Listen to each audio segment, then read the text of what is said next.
warahmatullahi wabarakatuh. Waalaikumsalam warahmatullahi wabarakatuh. Puji syukur alhamdulillah, mari sama kita panjatkan kehadirat Allah Subhanahu wa taala, yang mana pada kesempatan siang ini kita masih sama-sama diberikan kesehatan, kekuatan sehingga dapat mengikuti kegiatan diseminasi atau sosialisasi budaya positif. Sholawat serta salam semoga tetap terlimpahkan kepada Nabi Muhammad SAW beserta keluarganya, sahabatnya, dan insya Allah limpahan rahmat akan disampaikan kepada kita yang masih setia mengikuti ajaran-ajaran beliau. Yang saya hormati rekan-rekan guru baik dari SD 03 Patilandio maupun yang dari SDN 06 Patilandio. Terima kasih sudah memenuhi undangan saya terkait dengan pelaksanaan kegiatan hari ini. Jadi melalui kegiatan ini saya merasa bersyukur karena telah diberikan kesempatan untuk melaksanakan kegiatan diseminasi ini. Mengapa kegiatan ini perlu saya laksanakan? Ini terkait dengan budaya positif yang senantiasa di sekolah kita masing-masing, bahwa kegiatan budaya positif ini ada kaitannya dengan disiplin positif. Nah, untuk menciptakan suasana atau lingkungan belajar yang mendukung atau suasana belajar yang menyenangkan, maka dibutuhkanlah suatu budaya atau kebiasaan hal-hal yang mengarah ke kegiatan positif. Dalam kegiatan ini ada beberapa materi yang perlu saya sampaikan. Jadi ada 7 materi inti. Yang pertama adalah perubahan paradigma belajar. Yang kedua, disiplin positif dan nilai-nilai kebajikan universal. Yang ketiga, motivasi perilaku manusia. Dan yang keempat adalah keyakinan kelas. Yang kelima, kebutuhan dasar manusia dan dunia berkualitas. Yang keenam, restitusi, 5 posisi kontrol, dan yang terakhir adalah restitusi segitiga restitusi. Nah, dari ketujuh materi ini sangat erat ya, dan perlu kita terapkan di sekolah, terutama kita sebagai guru perlu kita terapkan di kelas masing-masing guna menjadikan suasana belajar yang menyenangkan bagi murid. Baik, ibu-ibu dan bapak sekalian, materi pertama saya mulai dengan kegiatan pemantik, yakni cobalah buka. Di sini terlihat ada ya genggaman tangan atau tangan yang digenggam. Jadi pada kegiatan ini saya berikan kesempatan kepada ibu-ibu, karena bapaknya cuma 1 orang, tidak masalah, berpasangan 2 orang. Atau yang 1 orang bisa yang 1 orang ya, jadi anggap yang 1 orang ini adalah si A. Pikirkan Anda sementara menggenggam sebuah benda yang sangat berharga, entah dia permata, emas, atau sesuatu yang mungkin menurut ibu-ibu sangat berharga. Nah, teman yang 1 atau yang bertindak sebagai pelaku B ini adalah yang akan membujuk, ya. Misalnya Ibu Indri dengan Ibu Siti yang menggenggam, Ibu Indri yang akan membujuk Ibu Siti untuk membuka. Ya, bergantian. Jadi bergantian, silakan dengan berbagai cara yang pelaku B membujuk si A yang sedang menggenggam sebuah benda. Entah dengan bujukan seperti apa, entah menggelitik, entah merayu, entah memohon, meminta. Apakah si A mau membuka atau tidak? Saya kasih waktu 30 detik. Sebentar bergantian. Silakan dipakai dengan cara apa saja sampai si A membuka.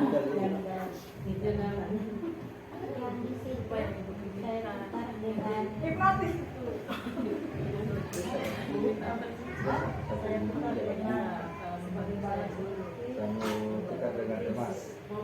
Oke, baik.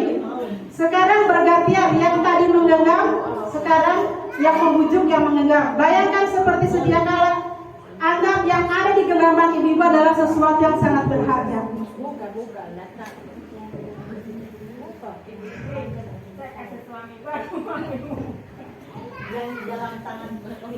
Boleh sampai dianggap suaminya yang mau direbut apakah akan diserahkan atau tidak, ya.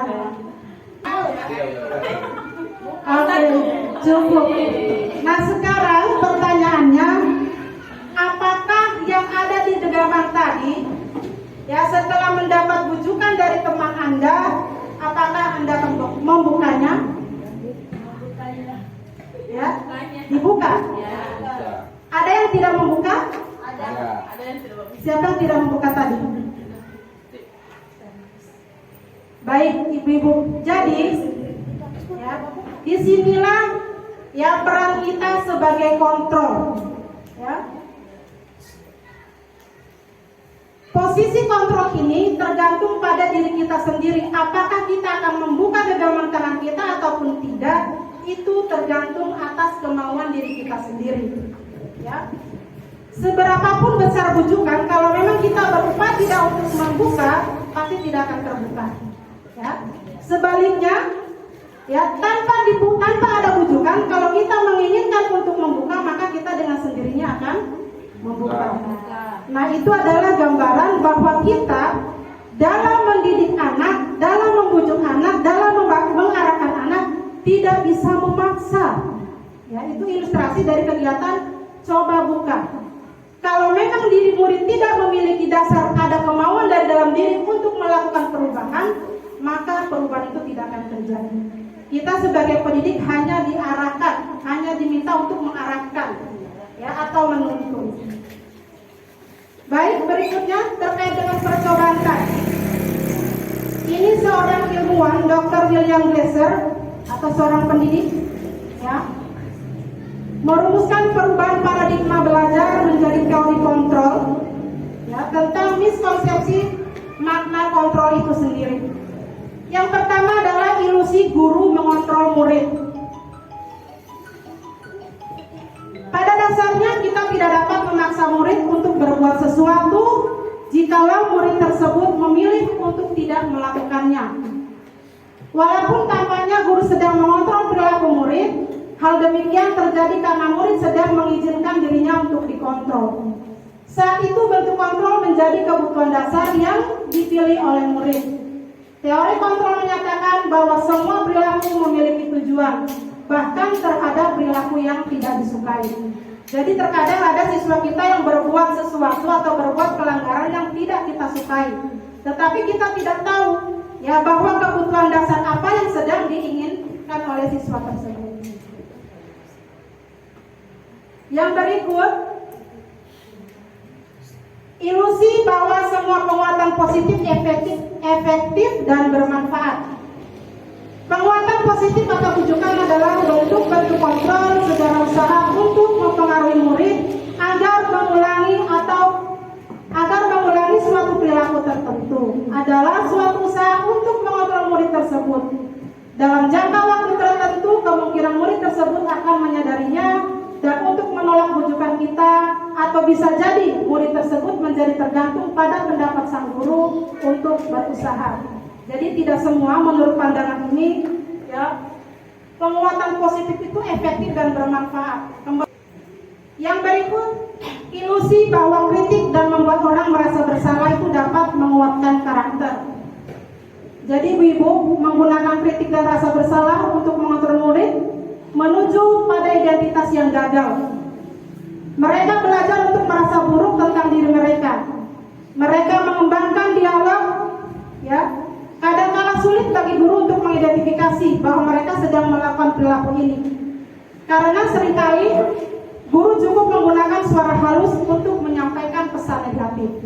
Ini ilusi yang mengatakan bahwa kritik dapat membuat orang merasa bersalah. Yang terakhir adalah ilusi bahwa orang dewasa itu memiliki hak untuk memaksa. Banyak orang dewasa yang percaya bahwa mereka memiliki tanggung jawab untuk membuat murid-murid berbuat hal-hal tertentu. Apapun yang dilakukan dapat diterima selama ada sebuah kemajuan berdasarkan sebuah pengukuran kinerja. Pada saat itu pula, orang dewasa akan menyadari bahwa perilaku memaksa tidak akan efektif untuk jangka waktu yang panjang dan sebuah hubungan permusuhan bahkan akan terbentuk. Jadi ketika ada murid yang berbuat kesalahan, kita tidak perlu memaksa, tetapi yang perlu dilakukan adalah mengarahkan atau mengembalikan dia ke atau menyadari perbuatannya. Terkadang kita selalu memaksa ya. Kalau kamu berbuat ini, kau akan begini. Nah, ini biasa terjadi sama di lingkungan kita, termasuk pernah saya lakukan itu. Yang berikut terkait dengan perubahan paradigma stimulus respon. Ini perubahan-perubahan yang digagas oleh Stephen R. Covey, ya. Perubahan dari stimulus respon dan teori kontrol. Kalau pendapat di stimulus respon bahwa realitas atau kebutuhan kita sama, berbeda dengan teori kontrol yang mengatakan bahwa realitas atau kebutuhan kita ini masing-masing berbeda. Ya, kemudian semua orang melihat yang sama. Pada teori kontrol setiap orang memiliki gambaran yang berbeda. Kemudian pada stimulus respon kita mencoba mengubah orang agar berpandangan sama dengan kita. Tetapi pada teori kontrol kita berusaha memahami pandangan orang lain tentang dunia. Yang berikut perilaku buruk sebagai suatu kesalahan. Sementara teori kontrol menganggap semua perilaku memiliki tujuan. Jadi mau perilaku yang buruk, mau perilaku yang benar, itu pasti ada tujuan dan alasan. Yang berikut makna disiplin. Dalam budaya kita, makna kata disiplin dimaknai menjadi suatu yang dilakukan seorang pada orang lain untuk mendapatkan kepatuhan. Kita cenderung menghubungkan kata disiplin dengan ketidaknyamanan. Bapak pendidikan kita, Ki Hajar Dewantara, menyatakan bahwa di mana ada kemerdekaan, disitulah harus ada disiplin yang kuat. Sungguh pun disiplin itu bersifat self-disiplin, yaitu kita sendiri yang mewajibkan kita dengan sekeras-kerasnya, tetapi itu sama saja. Ya. Sebab jika kita tidak cakap melakukan self-disiplin, wajiblah orang lain yang akan mendisiplinkan diri kita. Dan peraturan demikian itulah yang harus ada di dalam suasana yang merdeka. Jadi mendisiplinkan diri itu semestinya dari dalam diri kita sendiri. Kalau kita tidak bisa melaksanakan disiplin secara dari dalam diri, maka perlu orang lain yang mendisiplinkan. Seperti itu pandangan Ki Hajar Dewantara. Di situ Ki Hajar Dewantara menyatakan bahwa untuk mencapai kemerdekaan atau dalam konteks pendidikan kita saat ini, untuk menciptakan murid yang merdeka, syarat utamanya adalah harus ada disiplin yang kuat. Disiplin yang dimaksud di sini adalah disiplin diri yang dimiliki motivasi internal atau motivasi dari dalam diri. Jika kita tidak memiliki motivasi internal, maka kita memerlukan pihak lain untuk mendisiplinkan kita, atau motivasi eksternal karena berasal dari luar, bukan dari dalam.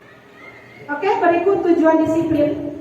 Jadi mengapa kita menekankan untuk disiplin? Karena ada tujuan tersendiri, yakni dapat menanamkan motivasi pada murid-murid untuk menjadi orang yang mereka inginkan dan menghargai diri sendiri.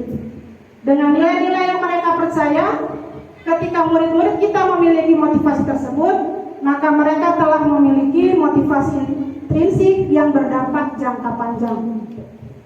Maka sebagai pendidik, tujuan kita adalah menciptakan anak-anak yang memiliki disiplin diri sehingga mereka bisa berperilaku dengan mengacu pada nilai-nilai kebajikan universal dan memiliki motivasi intrinsik, bukan ekstrinsik.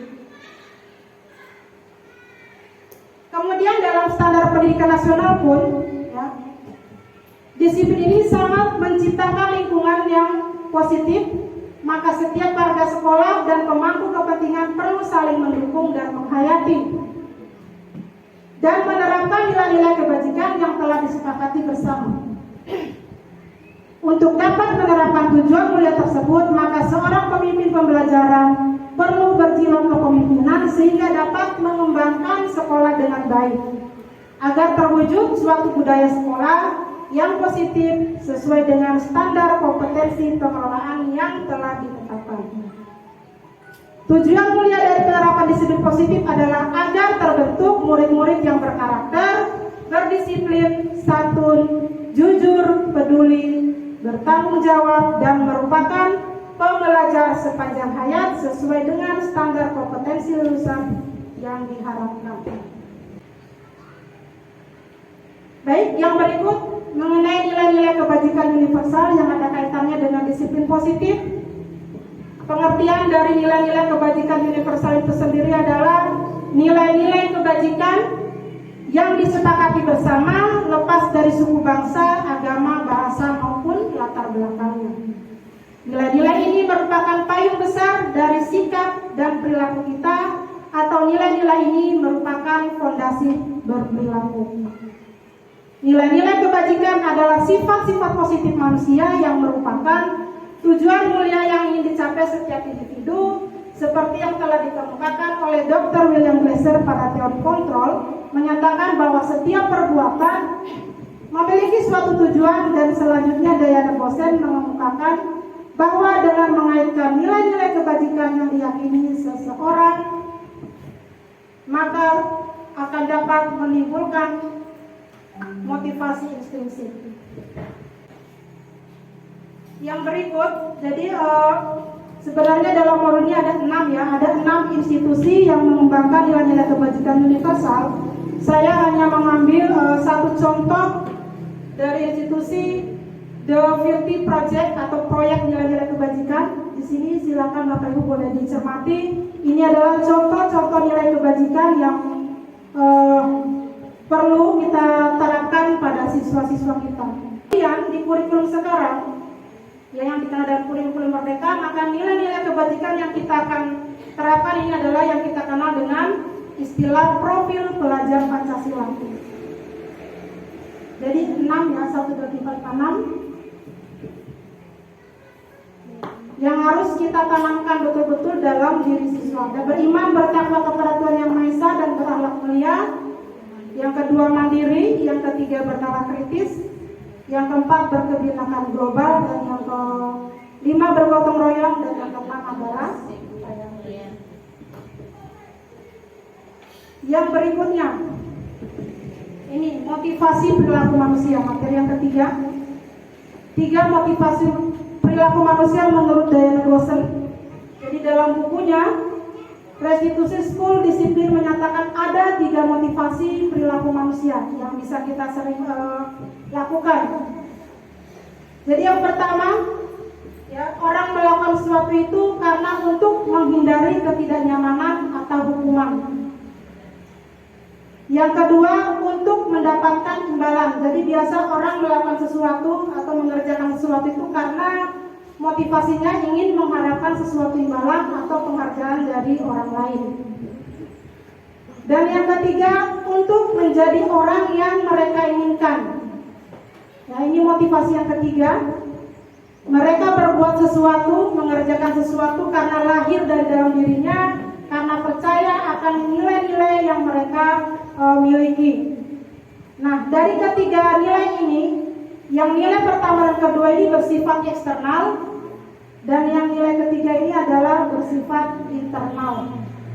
Nah, kira-kira dalam 3 perilaku atau 3 motivasi ini, menurut ibu-ibu yang mana yang perlu kita terapkan dalam diri kita? Ya, yang bersifat internal. Oke. Nah, ayo kita berpikir, ada kaitannya dengan 3 motivasi tadi. Pernahkah Anda berada dalam sebuah situasi di mana Anda sengaja melakukan sesuatu yang menyakitkan hati Anda, bahkan bertabrakan dengan penghargaan dari orang lain? Kira-kira pernah atau tidak? Kita berbuat sesuatu atau melakukan sesuatu, ya, bahkan bertentangan dengan keyakinan kita, dengan kata lain kita dengan terpaksa melakukan itu. Pasti pernah, ya? Pernah. Nah, mengapa Anda tetap memilih melakukannya padahal Anda tahu akibatnya akan menyakitkan? Ini juga perlu kita pikirkan baik-baik. Mengapa kita tetap memilih melakukannya walaupun kita tahu akibatnya? Mira pernah?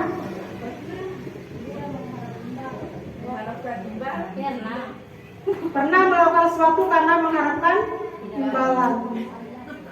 Baik, yang berikut. Ini. Yang mana motivasi yang paling akan berdampak jangka panjang dan membuat Anda terus bersemangat secara internal? Dari ketiga motivasi tadi tentunya. Ibu Dewi, dari ketiga motivasi tadi yang mana yang paling berjangka panjang?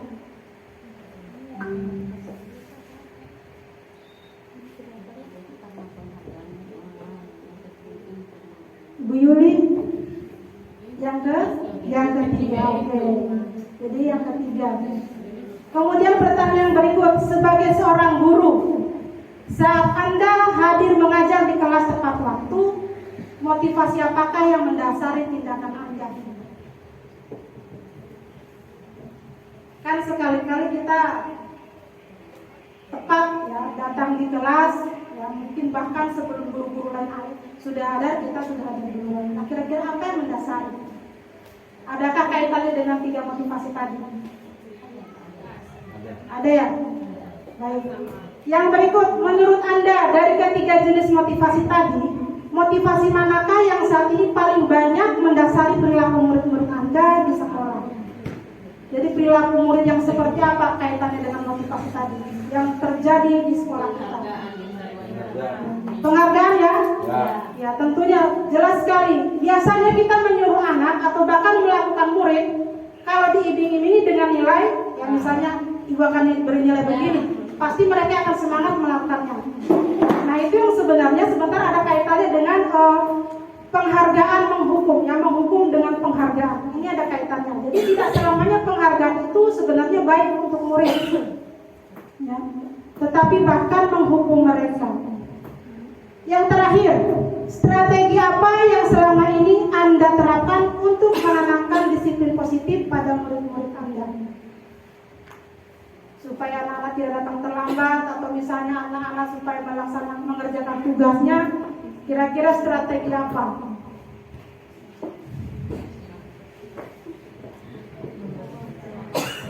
Apakah dengan memberikan penghargaan, atau mungkin ada cara-cara lain? Dengan penghargaan. Jadi selama ini kita yang paling banyak itu dengan memberi penghargaan. Jadi yang untuk memberikan hukuman kita kurangi, ya, karena itu sebenarnya tidak dibenarkan kita menghukum siswa. Terus, Iva kurang menguasai pelajaran matematika. Ya kalau diumpamakan mungkin di kelas kita ada ya, yang kurang menguasai pelajaran matematika. Sehingga pada saat pelajaran tersebut berlangsung, dia lebih banyak berdiam diri atau menggambar di buku pelajarannya. Pada saat guru matematikanya, Pak Seno, menanyakan pertanyaan, Iva menjadi gugup dan tak sengaja menjatuhkan tasnya dari kursi, serta tiba-tiba menjadi gagap pada saat berupaya menjawab. Seluruh kelas pun tertawa melihat perilaku Iva yang bicara tergagap dan terkejut tersebut.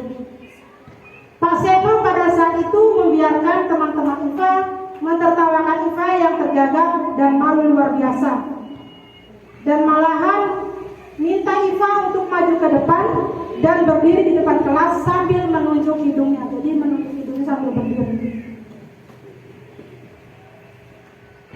Kemudian kelas makin gaduh dan anak-anak pun tertawa melihat Iva di depan kelas memegang ujung hidungnya. Pernahkah kejadian ini terjadi di kelas ini, Bu? Ya, mungkin pernah, tetapi hukumannya yang berbeda, ya, dengan tindakan yang lain, ya. Baik. Sekarang berdasarkan kasus tadi, ya, berdasarkan kasus Iva, apakah Anda setuju dengan tindakan Pak Seno terhadap Iva? Setujukah ibu-ibu yang dihukum berdiri dengan menunduk hidung? Ya.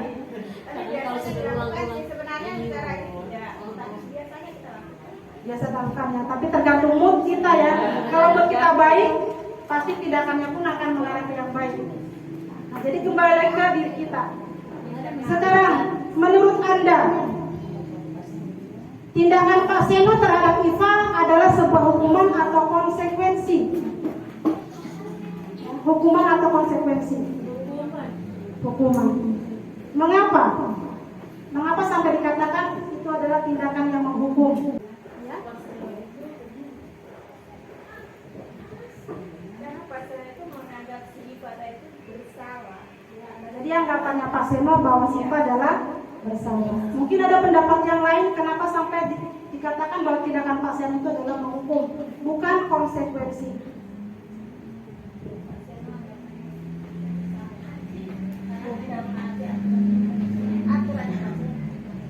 Ya karena si Iva tidak mungkin lebih saya luruskan karena dia tidak menguasai ya, sehingga ketika Pak Seno mengajar dia tidak fokus, malah cuma menggambar ya. Baik, nah untuk lebih jelas tentang apa itu konsekuensi, apa itu hukuman, itu akan kita bahas pada materi selanjutnya. Ini hukuman, konsekuensi, dan restitusi. Namun sebelum kita beranjak ke hukuman dan konsekuensi, perlu saya jelaskan dulu tentang restitusi. Apa itu restitusi? Yaitu proses menciptakan kondisi bagi murid untuk memperbaiki kesalahannya sehingga mereka bisa kembali pada kelompok mereka dengan karakter yang lebih kuat. Ya, ini menurut psikolog dan pendidik ya, Gosen. Jadi restitusi itu adalah proses menciptakan suasana yang tadinya murid berada pada identitas gagal, dia supaya kembali ke kelompoknya dan bisa memperbaiki kesalahannya dia. Proses kolaboratif yang mengajarkan murid untuk mencari solusi, ini pengertian lain dari bunyi restitusi, yaitu mengajarkan murid untuk mencari solusi masalah mereka dan membantu murid berpikir tentang orang seperti apa yang mereka inginkan dan bagaimana mereka harus memperlakukan orang lain. Ini menurut Nelson Gossen. Ya. Jadi kesimpulannya bahwa restitusi itu membantu murid menjadi lebih memiliki tujuan, disiplin positif, dan memulihkan dirinya setelah berbuat salah. Ya, penekannya bukan pada bagaimana berperilaku untuk menyenangkan orang lain ya, atau menghindari ketidaknyamanan, namun tujuannya adalah menjadikan orang yang menghargai nilai-nilai kebajikan yang mereka percayai. Nah, ini ciri-ciri restitusi. Silakan Bapak Ibu boleh baca satu persatu. Baik, kita pindah ke slide berikutnya. Sudah ya, untuk lebih jelasnya nanti saya akan share materi. Nah, ini perbedaan antara hukuman dan konsekuensi. Apakah tindakan kita selama ini yang kita berikan ke siswa masuk pada kategori yang mana? Apakah kita menghukum atau berupa konsekuensi? Perbedaannya, ya kalau hukuman itu bersifat tidak terencana atau tiba-tiba, seperti contohnya tadi yang dilakukan oleh Pak Seno. Jadi terjadi begitu saja secara spontan. Kemudian kedua, hukuman bersifat satu arah. Maksudnya hukuman ini hanya berasal dari guru tanpa disepakati dengan siswa. Ya. Misalnya siswa berbuat kesalahan, kita langsung menghukum tanpa kita menanyakan dulu apa sebabnya. Ya. Kita langsung menghukum. Yang ketiga, hukuman bisa berupa fisik maupun psikis. Ya.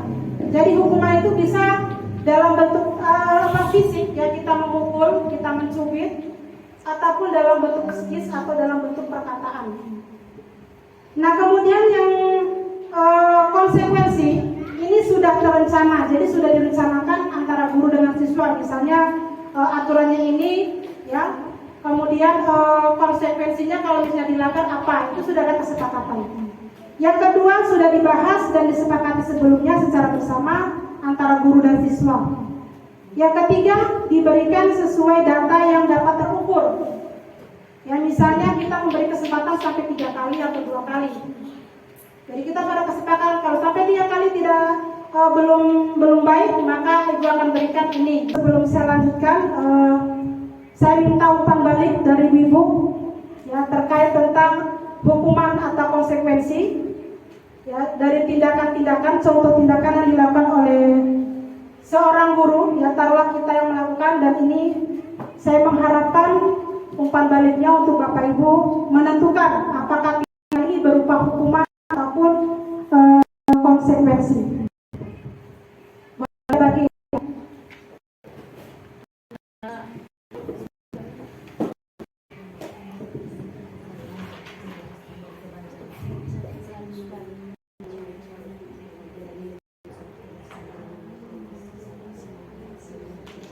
jadi mungkin dari tindakan-tindakan ini ibu-ibu bisa membedakan ya, akan lebih memahami yang mana konsekuensi dan yang mana adalah tindakan hukuman.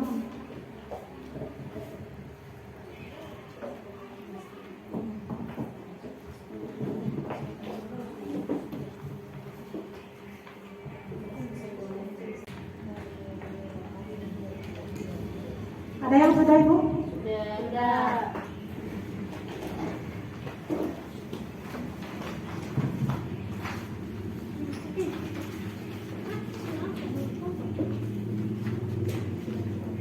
Jangan lupa nama, atas nama.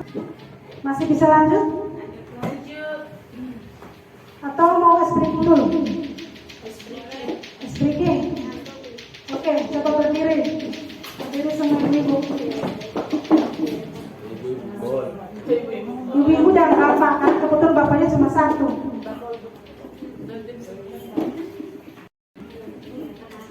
Kira-kira speakingnya dalam bentuk apa? Ibu yang menentukan. Ya. Saya ada, tetapi hanya dalam bentuk tepuk tangan, tepuk berhitung, tepuk tangan berhitung. Jadi ketika tepuk, Contohkan dulu Bu. ketika saya mengatakan tepuk melompat, berapa? Tepuk hitung melompat. Jadi prok satu, yang kedua melompat.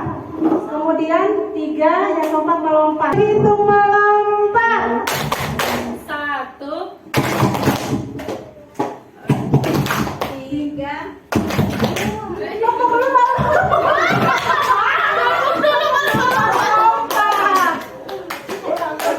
Lanjut.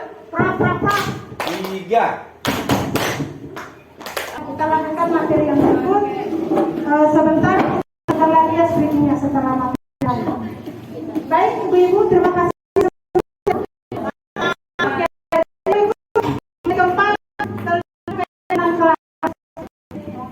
Ini yang sebenarnya saya sosialisasikan terlebih dahulu ke kelas-kelas karena ini merupakan dasar ya untuk menggunakan disiplin, jadi harus memiliki kelas terlebih dahulu. Jadi masing nanti kita buat kesepakatan kelas masing kelas 1 kelas 6 bahkan untuk di sekolah.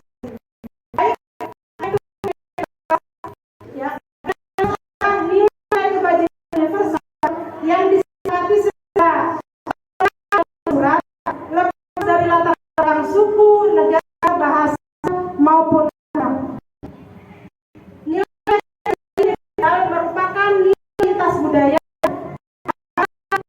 suku, agama seperti keadilan, kehormatan, dan lain sebagainya. Yang ini nilai-nilai yang nilai positif. Nilai kebajikan menekankan pada keyakinan seseorang yang lebih memotivasi seseorang dari dalam. Jadi seseorang akan lebih tergerak ya dan bersemangat untuk menjalankan keyakinannya daripada hanya sekedar mengikuti serangkaian peraturan tertulis secara tanpa makna. Nah, jadi selama ini yang ada di sekolah kita itu hanya berupa tata tertib ya atau aturan-aturan sekolah. Nah, yang seharusnya sekolah bahkan lebih khusus di kelas itu kita harus memiliki sebuah keyakinan kelas ya. Jadi tidak banyak sebenarnya keyakinan kelas yang harus dibuat ya. Walaupun cuma sedikit itu yang penting ada dasar ya. Berikut ini tahapan menciptakan program kebajikan ya. Jadi sebentar kalau kita akan membuat, maka ini adalah langkah-langkah yang akan kita laksanakan. Yang pertama adalah lihat daftar kebajikan yang telah disusun bersama ya. Seperti yang diberikan di contoh pada materi sebelumnya tadi yang ada kurang lebih 44 nilai kebajikan. Kemudian tentukan nilai kebajikan yang menjadikan perhatian, ya. Curah pendapat dalam kelompok. Yang ketiga, sempurnakan beberapa daftar nilai kebajikan yang utama. Bahas kembali dalam kelompok utama. Kemudian buatlah poster atau muat di sosial media keyakinan sekolah kelas kita. Yang berikut, pembentukan keyakinan sekolah. Jadi keyakinan kelas atau sekolah bersifat lebih abstrak daripada peraturan yang lebih rinci dan konkret. Yang kedua, keyakinan kelas berupa pernyataan-pernyataan universal. Pernyataan keyakinan kelas senantiasa dibuat dalam bentuk kalimat positif. Ya, jadi bukan kalimat negatif. Misalnya tidak boleh terlambat, bukan kalimat negatif. Berarti kalimat positifnya siswa datang lebih awal misalnya. Kemudian keyakinan kelas hendaknya tidak terlalu banyak sehingga mudah diingat dan dipahami oleh semua warga kelas. Keyakinan kelas sebaiknya sesuatu yang dapat diterapkan di lingkungan tersebut. Yang keenam, semua warga kelas hendaknya ikut berkontribusi dalam pembuatan keyakinan kelas lewat kegiatan curah pendapat. Dan yang terakhir adalah bersedia meninjau kembali keyakinan kelas dari waktu ke waktu. Jadi tidak paten ya, misalnya setiap tahun kita bisa merubah keyakinan-keyakinan ada nilai yang ingin kita dapati.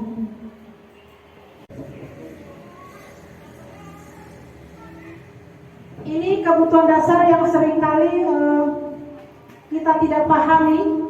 Ya. Kenapa siswa kita sering berbuat atau melanggar aturan? Sebenarnya karena mereka adalah ya, tidak terpenuhinya kebutuhan dasar yang mereka miliki. Jadi menurut Dr. William Lazer di dalam teori ada 5 kebutuhan dasar manusia.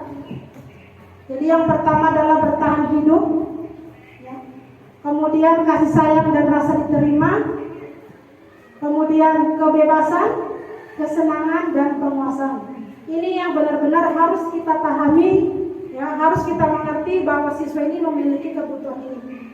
Jika siswa memiliki atau terpenuhi kebutuhan kelima ini, ya sudah dipastikan menurut Glaser ini, mereka akan dapat diminimalisir kegiatan pelanggarannya. Jadi untuk lebih jelasnya terkait tentang 5 kebutuhan dasar manusia, ibu-ibu akan saya ajak untuk menonton.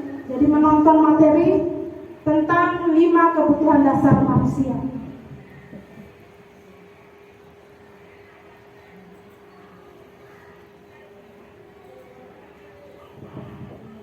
Jadi ibu silakan simak video ini. Saya izin dulu. Salam dan bahagia ibu dan bapak guru hebat. Untuk membangun budaya sekolah yang positif dengan lingkungan yang aman dan mendukung murid untuk menjadi pribadi yang berdaya, seimbang dan bahagia, salah satu upaya yang dapat dilakukan oleh guru adalah memahami kebutuhan dasar yang mendasari perilaku murid. Pada video kali ini kita akan membahas tentang 5 kebutuhan dasar manusia.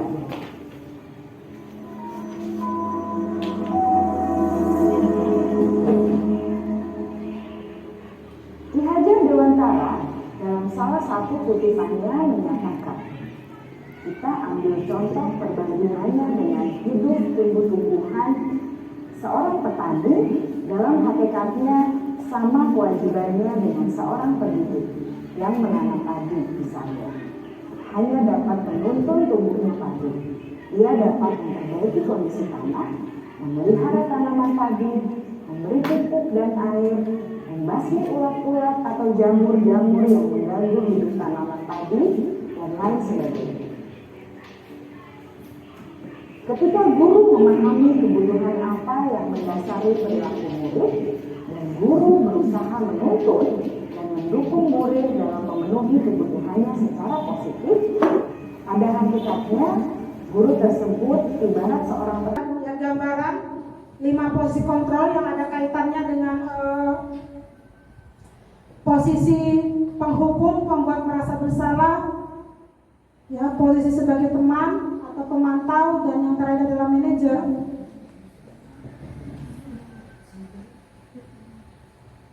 Ya, bisa Ibu simak ya, ini perbedaannya. Apa yang dilakukan guru dengan posisi-posisi yang sesuai dengan teori dosen tadi. Ini biasa perbuatan atau perkataan yang keluar dari lisan.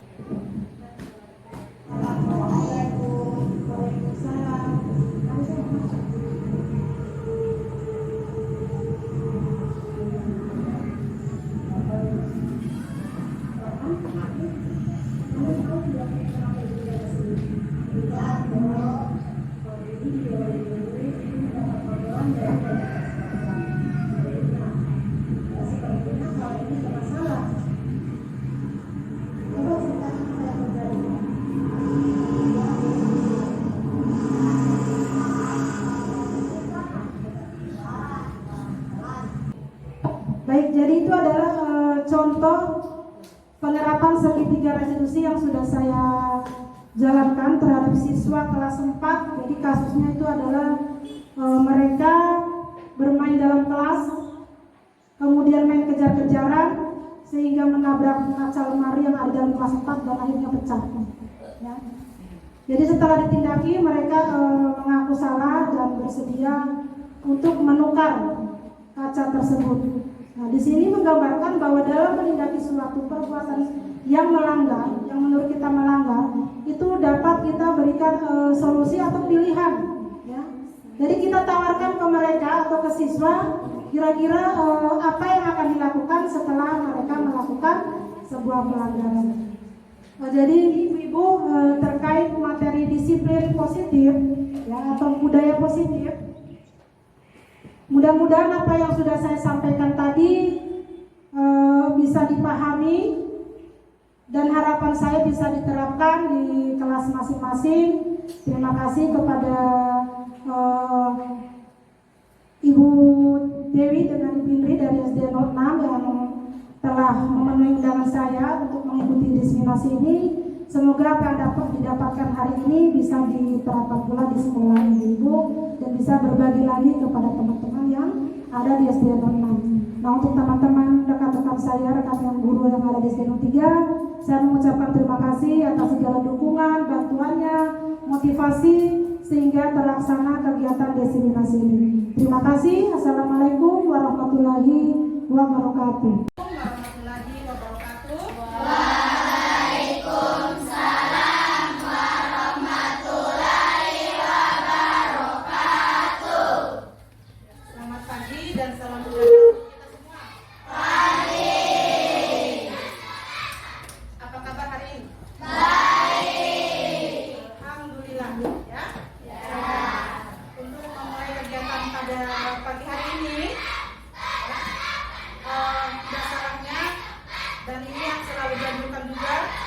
Bahwa setiap kali melakukan kegiatan kita diawali dengan melakukan apa dulu?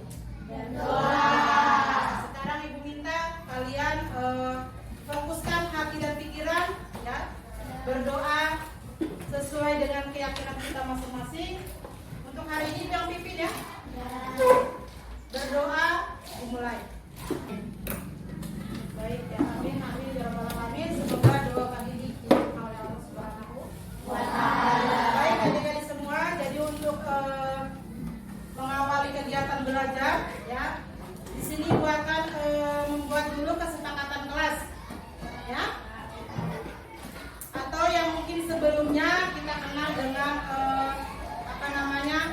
tata tertib, ya, atau aturan kelas. Nah, sekarang kita akan mencoba mempraktekkan hal baru, ya, yang sebelumnya bahwa tata tertib atau aturan itu yang membuat biasanya adalah pihak sekolah, ya. Nah, setelah ibu mempelajari pada pendidikan calon guru penggerak, jadi ibu menemukan hal baru bahwa dari berdasarkan aturan-aturan sekolah yang ada, kita bisa kembangkan menjadi sebuah keyakinan kelas. Nah, kira-kira ada yang tahu apa itu keyakinan kelas? Ada yang tahu?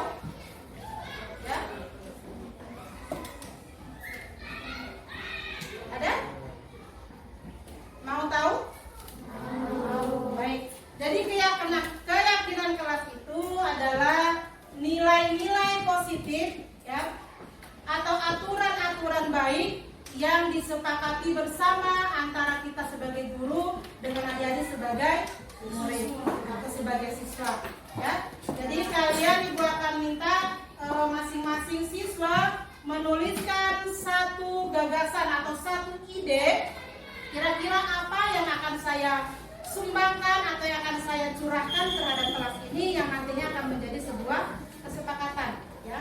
Ibu ulang lagi bahwa keyakinan kelas itu adalah nilai-nilai kebaikan, ya, atau nilai-nilai positif yang akan kita jalankan bersama, ya, supaya dalam proses pembelajaran, ya, selama 1 semester bahkan sampai setahun ke depan selama dia duduk di kelas 6, ya, kita akan meyakini bersama bahwa ini loh keyakinan kelas 6 yang harus kita jalankan, ya.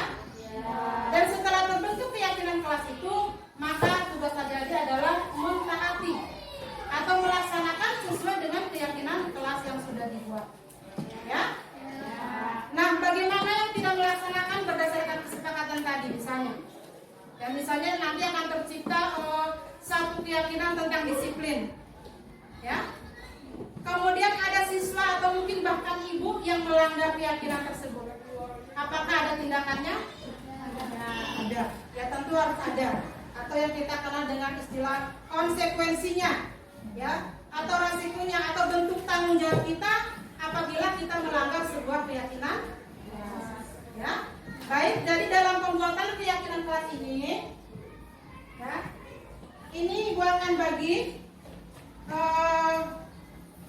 kertas. Jadi nanti ide kalian atau gagasan kalian akan kalian tulis di kertas ini, ya. Setelah itu nanti kalau ibu sudah mengatakan ditempel, jadi kita akan menempelnya di sini, ya. Maka kalian akan maju dengan teratur menempelkan kertas yang sudah berisi keyakinan kelas atau pendapat kalian kalau sudah tuangkan di sini. Oke, ya. Dan kemudian diperhatikan baik-baik bukan salah menulis, ya.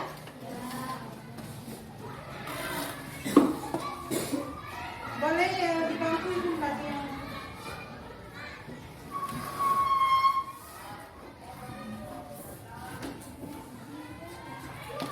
hati-hati, ya, jangan sampai kebalik.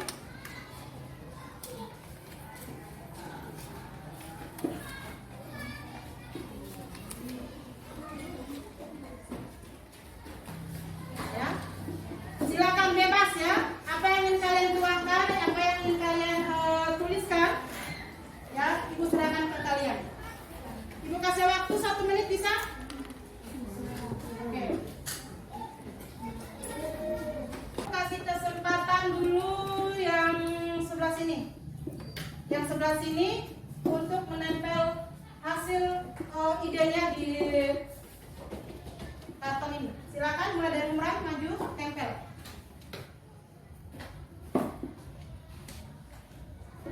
Dari atas. Oke. Selanjutnya Jenal. Ayo cepat sedikit. Boleh maju saja Renaldi, Baim. Masih lurus, ya. Mudah-mudahan pas untuk kalian. Berapa? 27, ya? Ya. Oke, mudah-mudahan pas ini. Oke. Kemudian yang berikut duduk. Jadi baris berikutnya satu lagi di sini.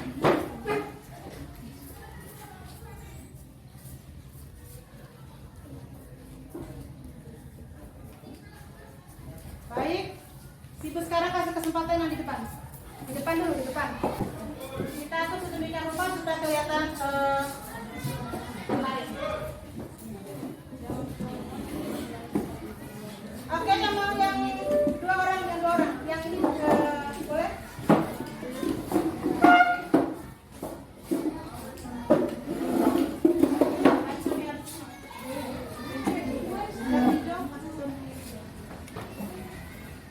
Kemudian lanjut bersiap-siap.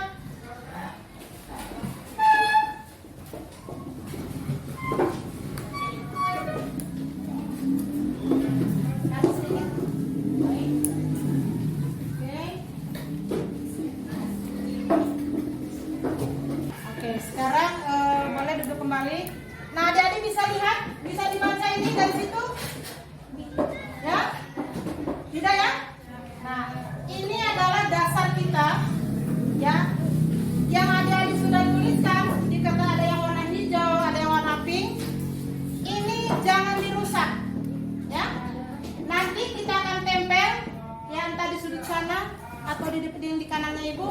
Ya, ini tolong jangan dirusak. Kalian ingat baik-baik mana yang saya tulis di sini. Ya. Nah sekarang dari kesepakatan ini kita akan pilih, ya. Ini nantinya tidak semua kita ambil, ya. Kita sederhanakan. Mungkin diantara yang sudah tertempel ini kan ada mungkin kalimat yang sama atau yang mungkin tujuannya sama. Jadi nantinya kita akan satukan. Boleh ibu minta bantuan 2 orang yang bisa membaca jelas atau yang tulisannya indah mana? Oke, Angel bisa bantu untuk menulis? Oke, mana yang membantu membaca? Bisa? Oke, silakan. Angel.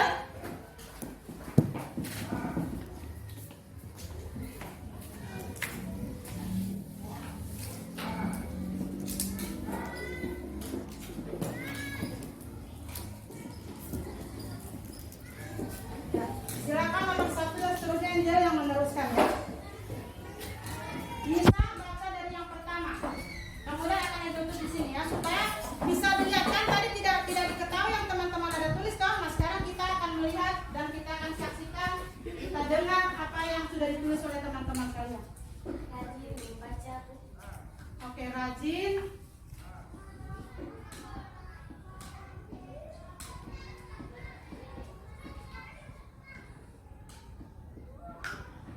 Boleh untuk Angel untuk selanjutnya tidak pakai tidak pakai huruf kapital ya, pakai huruf kecil saja.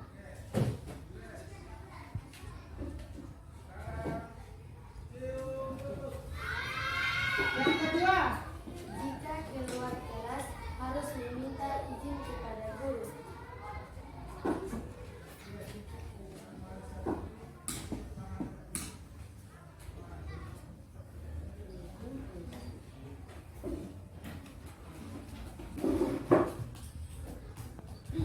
Harus meminta izin.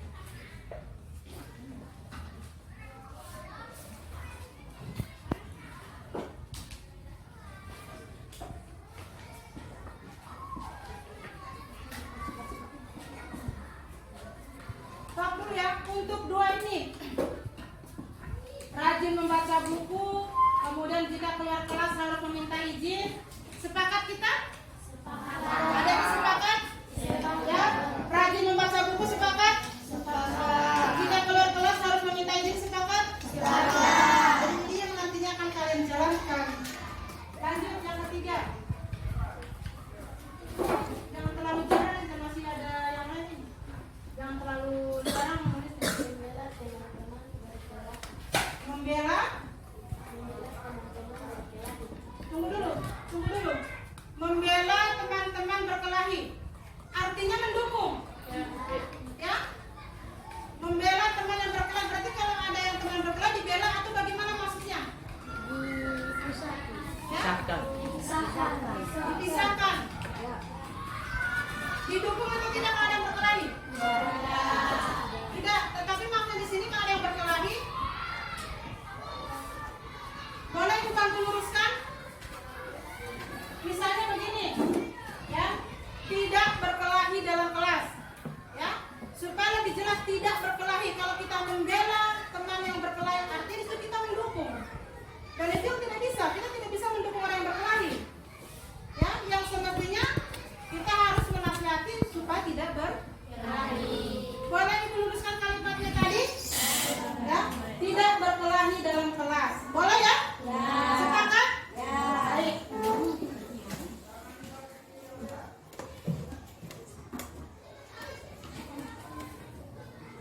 Ada lagi yang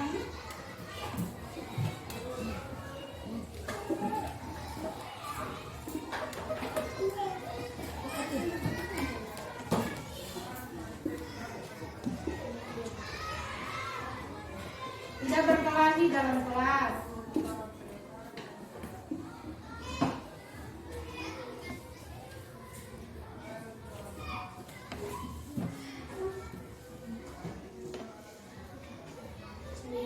Menghargai orang yang berbicara. Menghargai orang yang berbicara. Sepakat? Hanya kalau sementara berbicara ya, atau mungkin ada teman kalian yang sementara mengutarakan pendapat, jadi harus dihargai. Jangan sementara ibu berbicara di depan, kalian juga berbicara. Itu maksudnya seperti itu mungkin ya.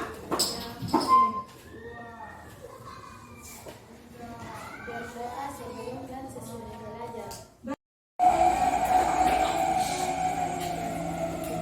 Jadi ini ya, ini yang sebelah, yang di sini adalah merupakan ide ya, atau pendapat atau saran kalian terkait dengan kesepakatan kelas. Ya, ini hasil dari rumusan dari yang 27 siswa. Ya, jadi ada beberapa orang yang mungkin pendapatnya sama, ya, maksudnya sama, jadi disatukan dengan yang lain. Dan di sini setelah dirumuskan menjadi 20 ya, 20 keyakinan atau 20 pendapat, dan mungkin ini nanti akan lebih rinci lagi ya. Ibu akan rampingkan lagi menjadi sebuah keyakinan kelas ya. Dan hasilnya nanti insya Allah akan ibu buatkan dalam bentuk poster ya. Kita akan pajang di kelas dan supaya setiap hari kalian bisa lihat ya. Kita bisa pantau keyakinan apa yang harus kita laksanakan dan tidak boleh kita langgar ya. Sepakat ya? Ya. Mungkin setelah ini ya, dari ke-20 ini ya, kira-kira mana yang tidak sepakat atau yang ibu saya tidak setuju dengan yang nomor ini? Ada? Bisa ibu, saya tidak suka di ini di nomor 1 rajin membaca karena saya malas membaca buku. Ada? Jadi intinya semua sepakat ya? Dari ke-20 ini bisa kalian jalankan? Bisa? Bisa. Alhamdulillah. Dan kita akan lihat ke depan. Jika ada yang melanggar keyakinan ini, ya, nanti konsekuensinya akan diberikan. Seperti apa konsekuensinya nanti kita akan bicarakan pada kesempatan lain ya. Ibu akan rampingkan dulu ini apa-apa yang akan menjadi kita satukan lagi dari 20 ini, mungkin sudah terlalu banyak. Nanti ibu akan pilih lagi, bukan pilih ya, artinya akan kalimatnya akan ibu sederhanakan lagi supaya kalian lebih paham. Baik, jadi demikian pembentukan kesepakatan kelas kita ini yang akan nanti ibu kembangkan menjadi sebuah keyakinan kelas. Ya, terima kasih dan harapan ibu semua siswa yang sudah menyepakati ini dapat melaksanakan dengan baik. Ya. Sekarang kita lanjutkan untuk kegiatan belajar. Ya. Assalamualaikum warahmatullahi wabarakatuh. Saya Fadlunise, siswa kelas 6 SDN 03 Patalingio. Saya merasa bersyukur dan gembira karena telah dilibatkan dalam membuat keyakinan kelas. Saya dan teman-teman telah sepakat untuk melaksanakan keyakinan kelas dengan penuh tanggung jawab. Dengan keyakinan kelas yang sudah kami buat, kami pun menjadi lebih disiplin, terarah, dan kelas menjadi nyaman. Terima kasih. Assalamualaikum warahmatullahi wabarakatuh.